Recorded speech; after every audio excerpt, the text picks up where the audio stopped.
حضرت عمر بن عبدالعزیز رحمۃ اللہ علیہ نا خود نیک تھے نا، تو ایسے لوگوں کو اللہ بندے بھی نیک عطا کر دیتا ہے۔ اپنے وزیر خزانہ سے بادشاہ وقت گھر والوں نے اصرار کیا کہ اس عید پہ کپڑے نئے ضرور سلوانے، تو آپ اپنے وزیر خزانہ سے کہنے لگے کہ 1 مہینے کی تنخواہ ایڈوانس دے دو،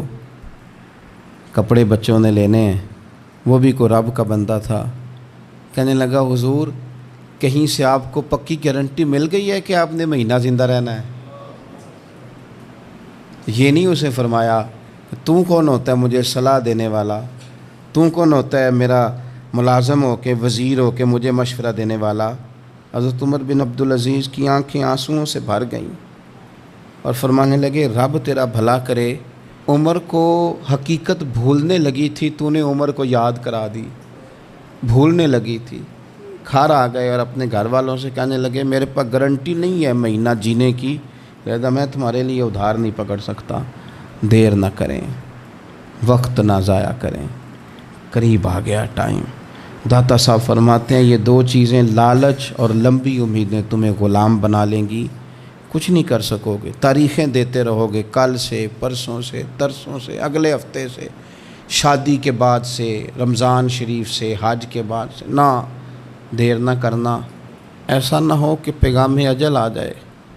بڑے سارے لوگ تھے، انہوں نے ابھی بڑے کام کرنے تھے۔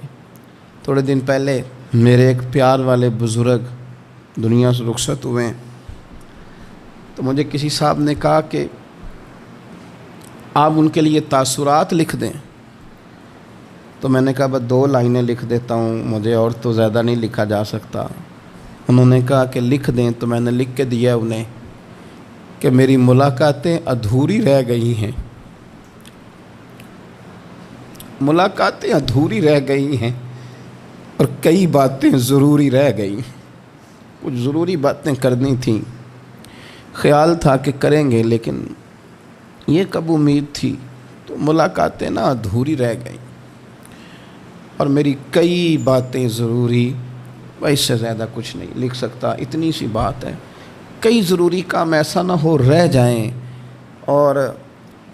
پھر پچھتانا پڑے، وقت ہے، اس کو غنیمت جان لیں، اس کو غنیمت جان لیں۔ وہ کہا تھا کسی درویش نے کہ اگر آپ کے پاس ہمارا کوئی حصہ ہے تو دیر نہ کرو ہمیں دے دو، اگر ہمارے پاس کوئی آپ کا حصہ ہے تو سجنوں دیر نہ کرو وہ لے لو، کہیں ایسا نہ ہو کہ کل کو کہتے پھرو کہ ملاقاتیں ادھوری رہ گئی، کئی باتیں ضروری تھی جو رہ گئی ہیں۔